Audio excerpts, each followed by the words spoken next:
Hi, and welcome to Power of 10, a podcast about design operating at many levels, zooming out from thoughtful detail through to organisational transformation and onto change in society and the world. My name is Andy Polaine. I'm a service design and innovation consultant, trainer, coach, educator, and writer. My guest today is Jim Kalbach, an author, speaker, and instructor in design, customer experience, and strategy. Jim has worked with many large companies and is currently head of customer experience at MURAL, the leading online whiteboard. He is the author of Designing Web Navigation, of Mapping Experiences, and most recently, the Jobs to be Done playbook. Jim, welcome to Power of 10. Thanks for having me, Andy. Great to be here. So just in your job at MURAL, you must be having an interesting time right now. We're talking just in the sort of still in the midst of coronavirus crisis. Yeah, it is absolutely interesting here. You know, when you have a crisis like this, which is almost unparalleled in the world, some people will do really poorly, you know, business-wise, and others might actually benefit from it. We're lucky to be on that other side where we're actually seeing a lot of interest in our business. Of course, first and foremost, we also believe we can help. We can help people collaborate better remotely, but you know, in terms of our business, I think we've never been more relevant with a sense of urgency on that, and we're really stepping up to try to meet the demand. Yeah, I can imagine. I can imagine it's also been, you know, whatever plans you had for scaling have kind of just gone crazily compressed into, can we do this in a week and not the next year or two? On all fronts, technologically, hiring, revenue. I mean, everything has just been hyper compressed, and we're trying to keep up. You know, we are a startup, but we're handling it pretty well, I think, as a company. And you know, it's got everybody scrambling and working on the weekends, but we want to be there for people. We want to be there for our existing customers and for others who are reaching out newly to us. That's interesting. You're going through the sort of startup to established within a kind of very short amount of time. It's interesting. You know, I joined the company 5 years ago, and we were kind of just entering our teenage years, so to speak, you know. Yeah. And, you know, I've been saying, you know, just to kind of summarize the effect that the COVID virus situation has had on our company is like, we're adults overnight now, like, you know, and I don't think we'll ever like go back, like even after the situation loosens up with the lockdowns and things like that, we will forever. Our trajectory has been, you know, catapulted into a different orbit. Yeah, it's interesting. I mean, for a lot of people, you know, there's a lot of talk about, you know, what's going to happen when we go back and stuff. I read a thing yesterday, which was only 9% of people in the UK want things to go back to the way they were. So it's hard to imagine that you're going to ever get back to a situation where someone says, you know what, I've got some life stuff I need to sort out. I'd really like to work a couple of days a week at home. Right. And for their employer to say, no, that's not really possible. You know, it's never right. Exactly. Yeah. No, I think it is a little bit the art of possibility in terms of team collaboration and productivity. It's been a big test. Can we do this? And I think that's proven out. You know, you guys must have gone through, but so has everyone else, this idea of, well, you know, as a remote worker, you might have been an edge, you know, so-called edge case, right? Which I know a lot of people have been stopping using that language and talking about stress cases instead. Yeah. And now, of course, everyone's an edge case, which actually you realize why the edge case versus stress case kind of terminology makes such a difference, because we're in a stress case. And I'm guessing you guys must have found out quite a lot of stuff on sort of stress cases, but also all the businesses kind of using this stuff. Right. No, absolutely. You know, for me overall, I've been in remote work for a while now. My previous company was Citrix, the makers of GoToMeeting teleconferencing solution. And then, you know, now here at MURAL, I've been looking at the remote condition, you know, in general for nearly a decade now. And, you know, my position was always, it's not an either or. It's really about momentum and flexibility and agility as an organization, that, you know, you don't have to be in person and you can do the remote, but that doesn't necessarily replace the in-person collaboration, right? And now with this, like we were saying, you know, this stress test kind of showed that it is possible, and I hope, my hope is that continuum then kind of sticks around, that people realize that it is a viable option.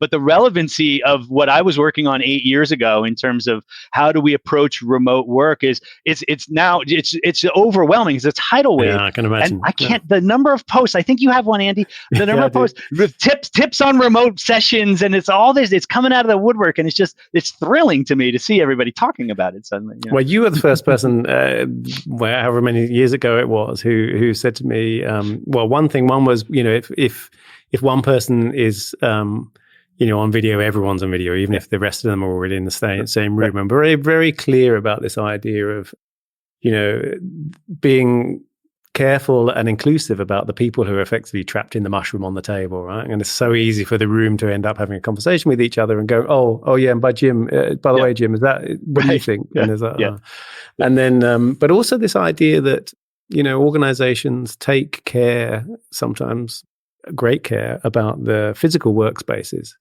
And yet the virtual workspaces, it's as if it's a kind of cupboard under the stairs and, really kind of neglected. Now, of course, all those companies are finding out the value of having invested in that. And it's not just the technology, it's also the sort of the muscle memory and the kind of etiquette and the way of working that everyone's used to or not. Everything from everyone turns their mics off when they get into the call through to kind of other stuff, I guess. So for you, you must see all of that. And I remember you talking about that. I call it the digitally defined workspace. And, there's been a lot of attention on the physical office environment with beanbag chairs and free catering and all that kind of stuff. And that's fantastic. And the kind of the notion there is you want to have a positive employee experience because that's going to lead to a positive customer experience. But then you look at the digital workspace where we actually spend most of our time collaborating. And it's not only neglected, sometimes it's just a pile of tools that I teach people provide access to without any instruction on how they fit together. All the etiquette. I mean, for me, it's all about etiquette. I've also always said, Andy, that our tools are actually far better than our muscle memory and our skills at using them for remote collaboration in particular. That we can do a lot more than our tools allow for, a lot more than we're actually doing. And I think that's exactly what we're learning right now. Everybody's kind of pushing the boundaries of that. So my hope is that this digitally defined workspace will actually kind of come together and businesses will realize, oh yeah, that's not just a soft skill. That needs to be hard coded in our attention as well too. And how we work together is a nice kind of segue into jobs to be done, I guess, because it's sort of largely the difference between, not largely, but it's one of the differences between the two, which is it's not a pile of tools, but there's a need here that we're addressing. So you start the book talking about kind of in an introduction and also sort of understanding jobs to be done with a kind of bit of a history of jobs to be done too.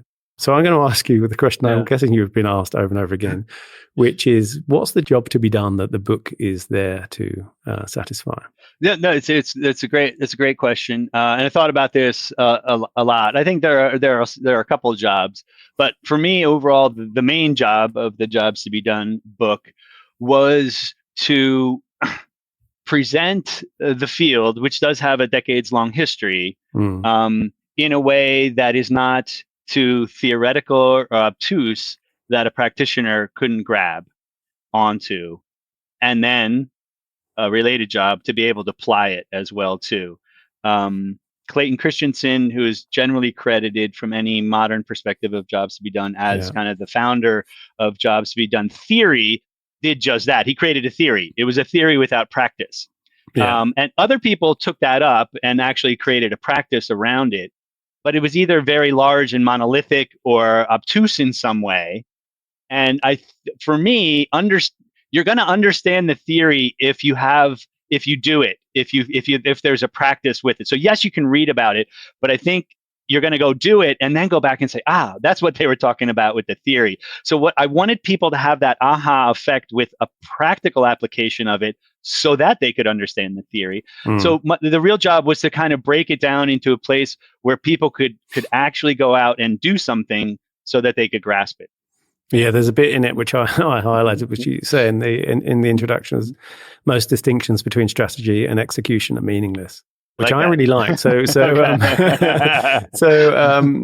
I think it's partly to do particularly with my kind of experience, but unpack that a little bit more. Yeah, sure. It's highly and directly influenced by Roger Martin, who I think we know from his design thinking in the business world, kind of anchoring design thinking in the business world, and he's written about this topic as well too, the misinterpretations of those words, and it might be semantic, the difference between strategy and execution. But, if you think about a hierarchy of strategy, right? So you have corporate strategy, but if I'm an individual contributor, you got to break that down to business unit strategy, to product line strategy, to product strategy, to maybe within that there's another strategy, right? So that one layer's strategy is the other layer's execution, right? So in the first place, there's a hierarchy, and then when you start looking at it, it's like, well, everything is execution and everything is strategy in an organization, and that's how Roger Martin poses it. But he basically says that it's about decision making. That anybody who's making a decision as they're doing their job is actually making a strategic decision. So therefore, execution has a strategic decision making component to it, as well as an execution decision making component. And therefore, it's two sides of the same coin, and they're one and the same. Yeah, I mean, I was talking before about the kind of different Zoom levels, and that kind of right, very exactly, much kind of, is music to my ears. But I think also this idea, I mean, one of the things that's always bugged me about design thinking in the way it's sort of come to be understood, which should say, is that this, at least 2/3, if not more, of the thinking being done during design happens during the designing, right? And that bit sort of gets overlooked, and I think it's often then bolted on as we did our sort of design thinking workshop for a couple of days, and now we're just going to execute the way we always execute. And you set this up quite differently in the book, and in fact that's a thing that you say around the book, that jobs to be done can kind of work at multiple levels in multiple disciplines. Yeah. No, I mean, again, it's kind of the job of the book was to make jobs thinking. And I apologize for using that word. I couldn't think of a better word, Andy, than jobs thinking. And I don't want that to be a buzzword, by the way. That's just how I see it. It's a mindset, right? It's not a theory, and it's not a patented method or trademark method. That it's a way of thinking. And for me, that's the real power of it. Is there's a shift. Sometimes there's like a 180 shift where you explicitly and intentionally remove yourself, your brand, your product, your solution from the equation, so that you get this kind of pure, bare bones understanding of the problem in and of itself, which leads to what I've been calling recently as an out-of-body experience. Out-of-body experience, meaning that companies and organizations are really good at looking at their markets and talking to their markets through the lens of their own brand and solution. Right? Oh, consumer, buy my product. Consume this, right? Customer journey map. It's a story. It's their own story, actually. Customer journey map, very selfish document, by the way, Andy. It's basically our own story of our own go-to-market strategy, right? But what Jobs helps us do, and it's not the only thing that does this, by the way, but what Jobs to be Done does is helps us see it completely the other way around, right? Again, explicitly, and that's the out-of-body experience that I think a team or an organization can get from Jobs thinking. It's just struck me that we're talking about this because we both know what it is, but maybe you could, we should take a step back and actually explain what is Jobs to be Done for anyone who's listening to this and doesn't really kind of know it, because there is a dance between the kind of methodology, if you like, and the mindset, which I think you just kind of talked about. No, absolutely. So Jobs to be Done, I think, is a perspective that looks at individuals, not customers or consumers, but looks at individuals as goal-seeking actors in the world. That's kind of the core of the perspective, and I do see it as a perspective. And the goals that they have, I refer to them as objectives. Have a process around them. So it's not just a task. It's not, picking up a pencil on your desk. It's something that has a process around it. And I refer to that as an objective that has a process that we can understand from the individual's perspective, in order for an organization to have better insight into innovation opportunities, into better insight into opportunities for improvement as well too. So it's most clear, I think, when you give an example. Can you give an example to sort of explain the shift from one to the other? Sure. So I give this little example in the book that I'm actually trying to work with right now, because I want to have a very clear explanation of what jobs are in general. Oh, and by the way, I want to say, it's not a job like a career, the word job. And I know in different languages that's problematic. For instance, in German, which does have the word job, which means a career. That's not what it refers to. So a synonym of a job to be done would be an objective. that someone has, right? And it's also not the job. It's also not your job. I have this little exercise at the beginning of my workshops where I have people write job statements and they start saying what they would do to provide a solution for the problem that I present to them. It's also not your job as a solution provider. It's purely from the individual's perspective, what they want to get done. And it gets a little bit complicated because I think you might appreciate this. There's levels of hierarchy or abstraction at which you can look at which you can look at jobs, right? There are smaller jobs and bigger jobs, and in the field they talk about small jobs and big jobs, and then there are aspirations above that as well too. So you have to fight with granularity, but you can basically define a job at any level that you want to innovate. The first question is at what level do you want to innovate, right? Yeah. And then you can compartmentalize a statement around a job. For instance, get energy in the morning. Yeah. Right. If I want to get energy in the morning, we can think about solutions that fulfill that job, and coffee comes to mind, right? So if we're a coffee manufacturer, we might want to think about how we can tweak sales of coffee with branding and get a different bean and stuff like that. But we could also say, hey, people want to get energy in the morning. And by doing that, we have this out-of-body experience that allows us to then ask, well, what else gives people energy in the morning? So one of the things that's interesting when they're formulated, right? And so you have this sort of structure where you said sort of verb plus object plus clarifier is just how simple they are, right? So if I can read an example out, so you have a kind of, wrong and kind of don't do this, but do it like this.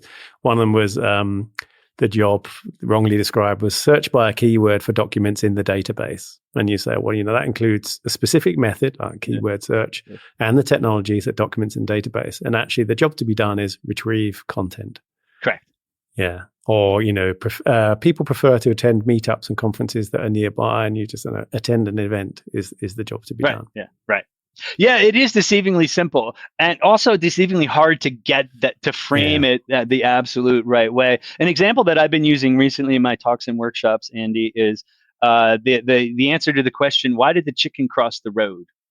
Do you do this in the UK? Is that a joke in the UK? That is a joke. Yeah. Yeah. Okay. It's to get to the other side. By the way, the first time I used that example, I was in Germany, in Frankfurt, Andy, and nobody knew the answer to that question. And I realized I outed myself as an American with that example.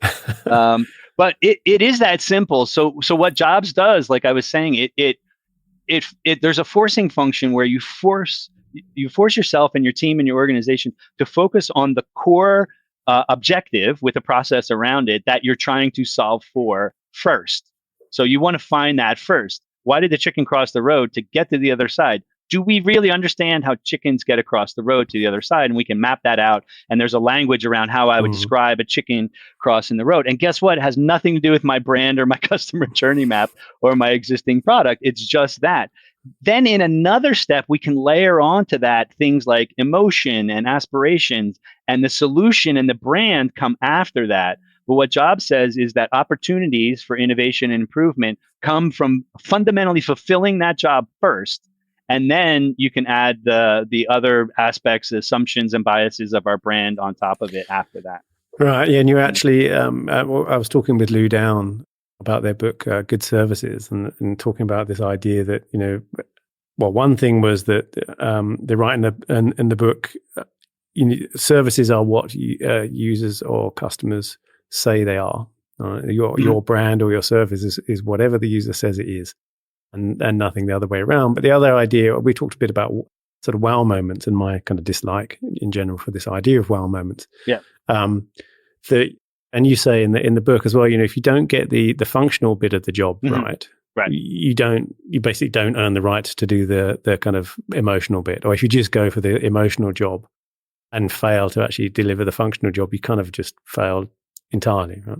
Yeah, that's the rule of thumb. I do present that as more or less a hard rule in the book. However, I've personally been in situations where you wonder if that's actually the case, and I've talked to other people where they don't wholly buy into that. I think, though, from the Jobs perspective, though, that would be your starting point. You would believe that to be true, that I need to know how do chickens cross the road first before I try to make an emotional appeal to the chickens to get them to cross the road better.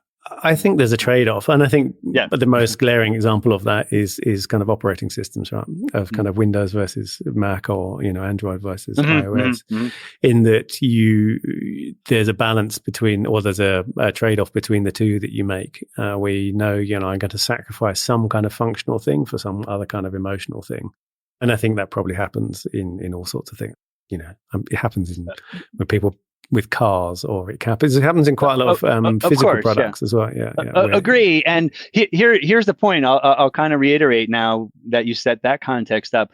That trade-off will happen, but it happens in a specific order. That you first look at the functional job, then you smack that up against all of those emotional, aspirational, and brand aspects, and then you make the trade-offs, not the other way around. So in that sense, jobs to be done, it's almost a process that you need to start there and then do those other compromises or diagnoses afterwards. Right, but you might let in that kind of trade, you might let the emotional side kind of win, if you like. Agree. You absolutely can. And I have a great example of this where I was working for a provider of online women's fashion. Yeah. And I don't know if you've ever worked in online women's fashion. I learned a lot of things. No. Yeah, it was eye-opening. And we were looking at things like jeans, which I didn't realize were so problematic in terms of fit. But the space is wholly emotional and about personal brand and how you look. Like there's this social and emotional jobs that go along with online women's fashion. But the key problem that we identified, in part using a little bit of jobs thinking that I injected there, was, do the jeans fit? Right. So it was a functional job that was going to be the wow effect, or the thing that we knew we had to solve first.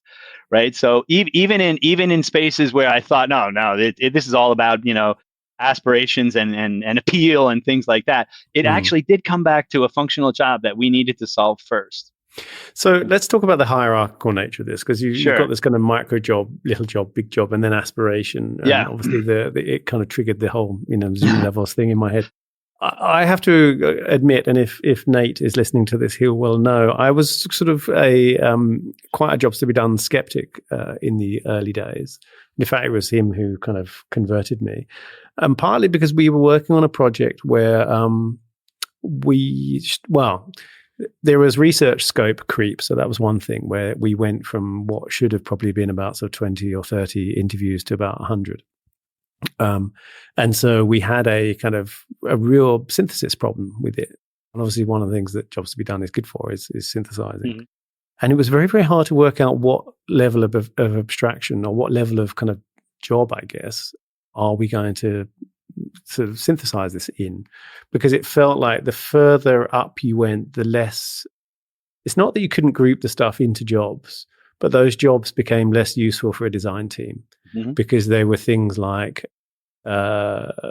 be seen as an expert in the community or something like that, which is why how much can we kind of influence that? And so certainly I found for kind of design teams, a couple of levels down were sort of more useful, because it was something much more sort of concrete that they could actually design artifacts for. What are your kind of views on this? I think that's it. I think that's exactly the issue that jobs to be done address is what's your unit of analysis, and at what level can you realistically have agency? And I think sometimes, and I've done this, I'm guilty of this, Andy. I don't know if you've ever done it, where you go into a session, a workshop of some kind, and you're swinging for the fences, as we like to say in the US, just blue sky innovation. And you are trying to, make people feel like an expert. That's a great aspiration that you have, but you make widgets. Yeah. You know what I mean? So where's the agency? And then you walk out of that room with a wall full of Post-it notes, and everybody goes back to their day job. The example that I like to give is actually a quote from Theodore Levitt that actually inspired people like Clayton Christensen to come up with jobs to be done. And you've heard this before too, is people don't want a 1/4-inch drill, they want a 1/4-inch hole. Right. Yeah. And I just had this on LinkedIn, where people then started ripping it apart. Say, no, they want to hang a picture. No, they want a better home life. And if you can, so jobs to be done is not a game of 5 whys, because if you play that game, then a job to be done is happiness, love, and self-actualization. All the time. Love, self-actualization, and happiness are not great places to innovate. Yeah. Right. And particularly not if you're a drill manufacturer or a drill bit manufacturer. Right. If I'm a drill bit manufacturer, maybe I want to make better holes in the wall. but how far, what's my reach of agency that I can actually innovate around? And what I like to do is find the thing that's comfortable, so you can take your team of designers and find the thing that's like super obvious for them to solve, and then stretch it and go up one level and say, we're going to solve that level up. That's where I try to come in on, okay, this is using jobs to be done as a framing mechanism. This is where we're going to innovate, right? But if you go too high, then you lose gravity. You're just floating in outer space, Yeah, it's weird. I mean, I had this feeling that we were, it was like a skimming stone, we ended up, either we would have had to have like tripled the amount of synthesis time to really drill deep into each one and have a kind of massive set of jobs to be done that we could then work from, or you end up kind of with this. I mean, that's the paradox of research, right? The more research you have with qualitative research, the more you have. If you don't stretch the synthesis time at the other end, if you've got a fixed amount of time to do that in, you end up going shallow. And so ironically, you think you're getting more, but in fact, you kind of get less insight because you can't go as deep. And I think that that was the kind of the struggle we had. There's the opposite thing, though. I mean, you were talking about kind of lifting a team up is actually to kind of bring people down a level too. And I think at least a lot of clients I've kind of worked with and teams I've worked with, they do start a little bit too high sometimes, which is, we want to be the number one. And it comes from that company-centric point of view, right? Which is, we want to be the number one customer experience in whatever it is, telcos or mobile phone purchasing or whatever it is. And that's part of the problem. That's such a kind of broad thing, and it sort of misses the point. Agree. And if you look at the solutions of those companies and how well they satisfy their core job, the functional thing that people are actually trying to get done with their solution, in most cases there are gaps there, and opportunity for growth actually come from filling those gaps or extending that core job, rather than putting layers and layers of assumptions, bias, brand, and ego on top of it, right? And those things are often quite kind of banal and boring. That's the thing. I think that's a bit disappointing. People always think innovation is this kind of really exciting thing. And actually, it's this daily thing that I work with is really frustrating and tedious. I wish someone would make it a bit better. Yeah.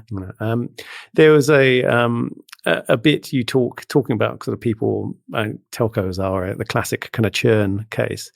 There's a famous thing in Jobs to be Done about jobs interviews and switch interviews. Can you talk about that? Because you talk about it in the discovery bit. Yeah, sure. There are a couple different schools of thought around jobs to be done, and practitioners have developed, one approach versus another approach. And I think jobs interviews, as I describe them, and switch interviews kind of fit firmly in two leading camps or schools of thought around jobs to be done.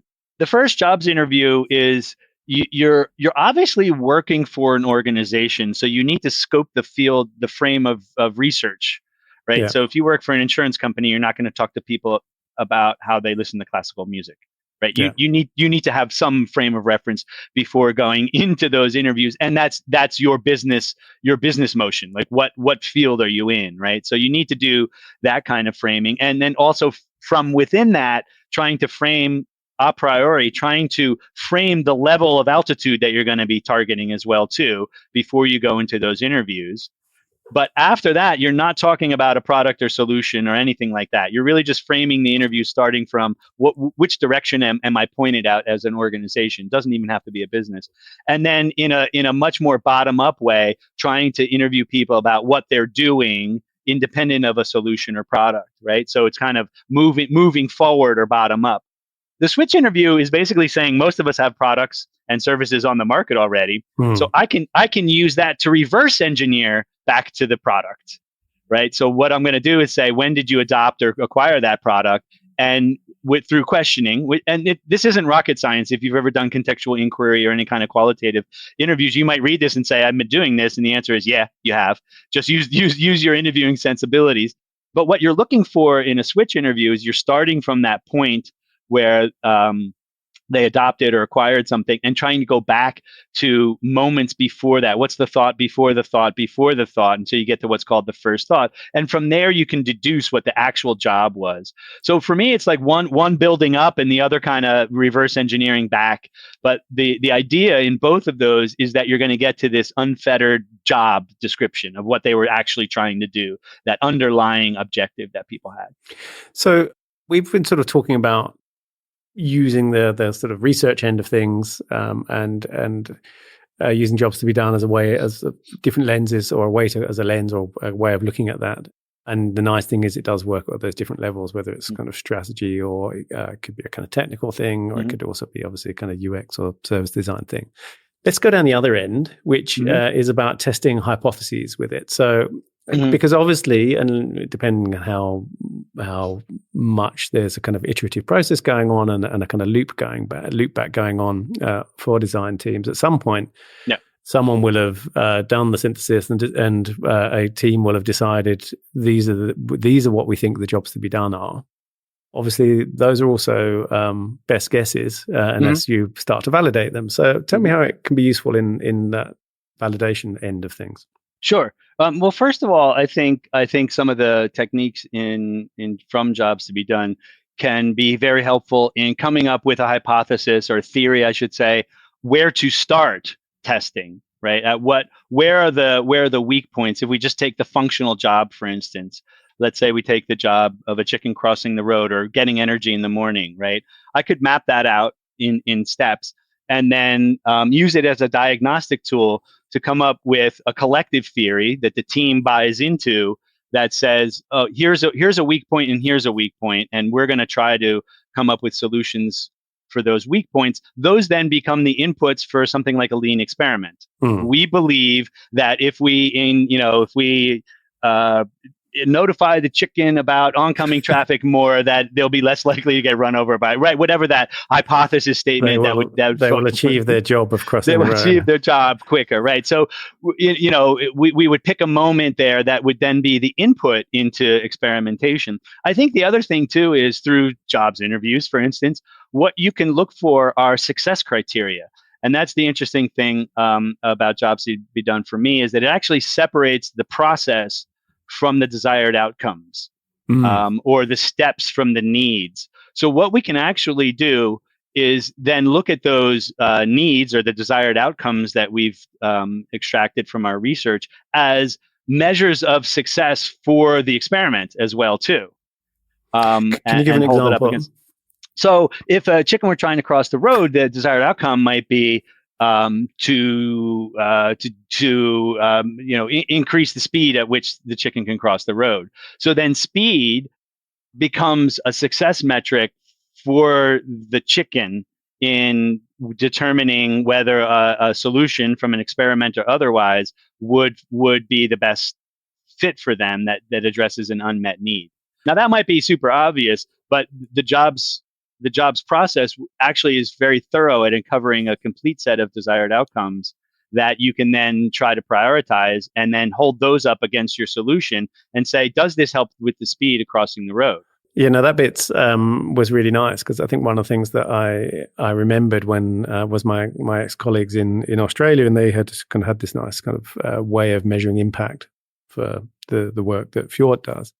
And it had that kind of mix that you talk about actually very early on. So when you're talking about those different types of jobs, when you're saying, well, hang on, you've got the the sort of functional part of the job, but you've got also these emotional jobs, and then you've got these kind of related jobs. Those extra bits all become criteria by which you can measure, right? So you can say, well, I've achieved this job, and I feel more confident or more trusting in that, or not. So there are some nice qualitative things that you can measure, but there's other stuff around, I guess they're adjectives and adverbs around, when I'm doing this in this context, I want to be able to do this. And so, it could be, I can now do this quicker, or I get my job done quicker or better or whatever. And those are all measurable things. And all the way through the book, you talk about, you take that sort of discover, define, and design and so forth, but each time you put value behind it. So I'm going to ask the sort of naive question, if you like, what was the idea behind putting the word value, discovering value, define value, designing value, delivering value, rather than just discover, define, design. Yeah, it's a good question, and it's tricky as well too, because value, you were talking about this before, is what the individual perceives. Right. Yeah. We don't create value. People perceive value. Right. Yeah. So I crossed a fine line there. But I was asking myself, and I think I talk about this in the introduction to the book. I was saying, what's the job of an organization? And I'm pretty much focused on commercial organizations in the book, but it could be an educational institution or even a government. What's the job of a business, let's say? And I found this blog post. The author escapes my memory right now. He's fairly active on like the Financial Times and Forbes, but he was saying there's basically four jobs that a business, any organization has in order to grow, and that's to discover where the value is that they're going to go after, to define that, then to create it, and then to deliver it to the market. So he didn't use those terms, but when I read his 4 statements, I said, well, there's 4 Ds there as well too.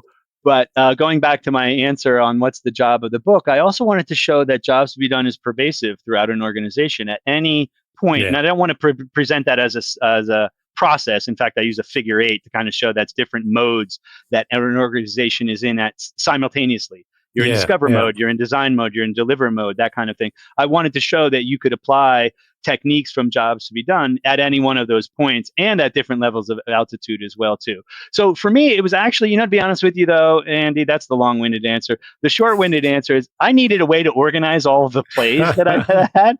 And it turned out to be a nice way to just have one chapter flow to the next chapter, flow to the next chapter. And so I've got a question about you, which is a writing question, which is, at what point did you make that decision? How much of the manuscript had you got done or had done a first draft? I had that structural decision right way up from early on, luckily. Okay. And I think it works. It's actually kind of irrelevant, I show, and the word value. So back to your question, the word value is that's ultimately what an organization does, right? But sometimes I'll show that figure 8 in workshops, and then I structure my workshop after that, and it's just a rubric. It's just an umbrella. It doesn't really do anything in and of itself. Right? So that for people, because this is a podcast, but the figure of 8 has those different stages, but it's an infinite loop, right? It looks like the infinity sign, in fact. And you're right. Everyone's doing, any organization is doing all of those things all at once, which is often forgotten, because I think organizations often mentally think of themselves as a assembly line, and there's just stuff rolls off on the end into people's homes, and they get money. One of the other things that I really liked about Jobs to be Done when I first came across it in 2003 was that it wasn't coming from the design field. It didn't have that weighted, loaded term of design attached to it. And it was coming from the business field, and anybody can own it, right? Yeah.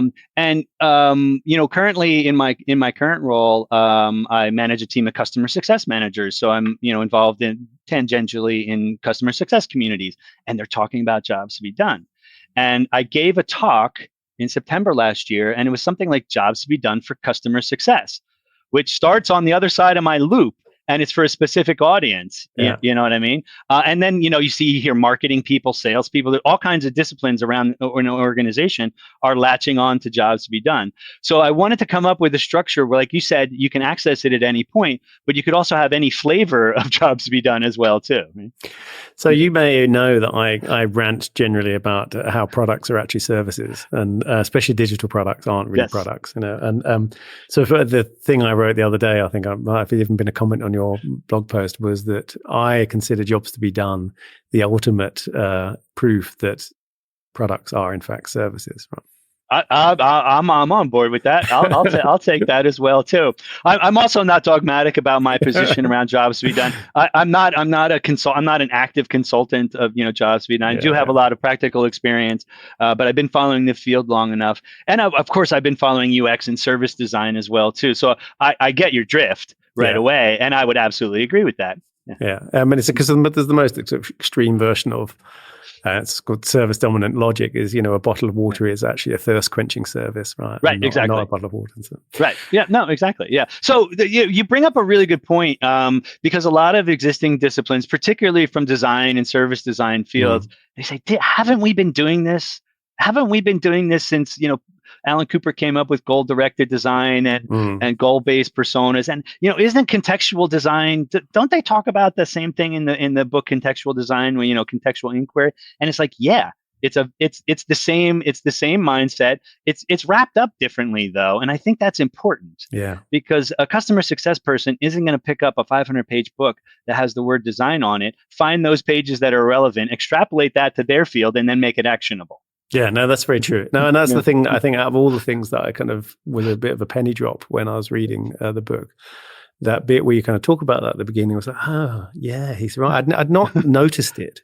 Yeah, and then I realized that. And for anyone so I've just started offering design leadership coaching, and one of the things that comes up all the time, which you're not taught in design school much of, is basically having conversations with stakeholders. And the further up you go in design, the less actual design work you do, and the difficulty comes from it's rare that you're sitting there going, this is a tough design problem to crack. It's all the kind of people stuff. And it struck me how useful this is for people in that to think about how you can kind of reframe conversations. And I think you're right.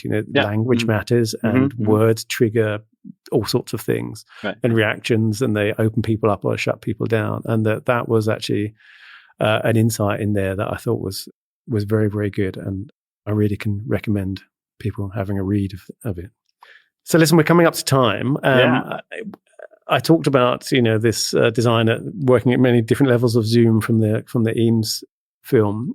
So I ask every guest, what one small thing is either desperately needs to be redesigned and is overlooked, or is well designed and unknown, that has an outsized effect on the world? Right. Yeah. I haven't been thinking in that while I was talking, because it was such an engaging conversation. Thanks again for having me here, Andy. But I do know that, those small moments matter, right? That they can make a big difference, whether somebody's in or out, and even be life changing as well too. I was invited by an NGO in Abu Dhabi to lead a workshop working with ex-violent extremists. I actually did a mapping exercise to map their experience. So there were violent extremists who got out of the movement, and we want to understand their process of getting out, in particular, what they did afterwards, how their life went on afterwards. So, and we threw stuff from my last book, Mapping Experiences, into the workshop. And it was great, because here I am with ex-violent extremists in the room, and NGO people and people from the State Department in the US using mapping experiences and sticky notes and design thinking and all that good stuff. But there were some very interesting conversations there about how do people get on the wrong trajectory as well too. And it was things as simple as, having after school programs for kids to give them some meaning, like a karate class or something like that. And one of the former violent extremists who I'm now in contact with was saying that if he had, I think it was karate lessons, if his parents could have continued paying for his karate lessons, he might not have become a violent extremist. That's amazing, isn't it? It's like girls being able to have a safe, pathway to school or something like that. Yeah, exactly. But the point at which that happened is minuscule. It's totally small. When you think of so to fight Al Qaeda or to fight ISIS, we need to do more after school programs. It almost doesn't make sense. The logic doesn't make sense. But it might be actually. Oh, and it's a good thing. It's a good example of what happens when you kind of ladder up and think about the job, which is, help you find meaning. Exactly. Exactly. And violent extremist organizations are really, really good at recognizing that people have a gap in meaning in their lives and filling that in. That's what it's all about. Yeah. That's how that happens. If you pre-fill that gap with something meaningful, karate lessons, music lessons, whatever it might be, right? Would we have less hate in the world? I think so. I think so too. That sounds like a good place to end. Where can people find you on the interwebs? On the interwebs, you can go to my LinkedIn page and connect with me on LinkedIn. I'm happy to chat with people there. I love meeting people if you find me on LinkedIn. And then on Twitter at Jim Kalbach, no dot, no space, just at Jim Kalbach. Jim, it's been great. Thank you so much for being my guest on Power of 10. My pleasure. Thanks for having me, Andy. As I'm sure you're aware, you've been listening to Power of 10. My name is Andy Polaine. You can find me at Polaine on Twitter or Polaine.com, where you can find more episodes and sign up for my newsletter, Doctor's Note. If you like the show, please take a moment to give it a rating on iTunes. It really helps others find us. And as always, get in touch if you have any comments, feedback or suggestions for guests. All the links are in the show notes. Thanks for listening and see you next time.